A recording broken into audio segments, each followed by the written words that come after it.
Argentina বেশ কয়েকটা সুযোগ পেয়েছে, বাট ওরা কাজে লাগাতে পারেনি। হিগুয়েইন একটা গোল করেছিল প্রথমে, সেটা অফসাইড ছিল আনফরচুনেটলি।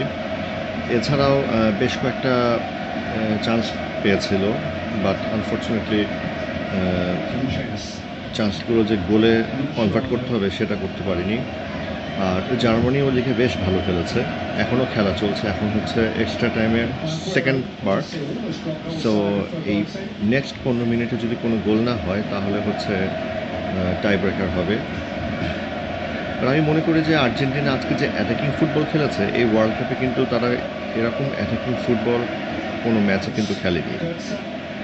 যেটা হয়েছে যে তারা সবসময় 11th আওয়ারে গোলগুলো পেয়েছিল। সো আজকে প্রথম থেকে তারা বেশ আক্রমণাত্মক ফুটবল খেলেছে, that is a very good sign. But goal যদি না হয়, এবং আমি একটা জিনিস খেয়াল করলাম যে মেসিকে কিন্তু খেলতেই দেয়নি জার্মানরা, এবং জার্মান একসময় আক্রমণাত্মক ফুটবল খেলতে গিয়ে তারা নিজেরাই মানে ব্যক্তিগতভাবে মানে আক্রমণাত্মক হয়ে গেছিল আর্জেন্টিনার ফুটবলারদের উপর। That is very bad, it's not sportsmanship at all.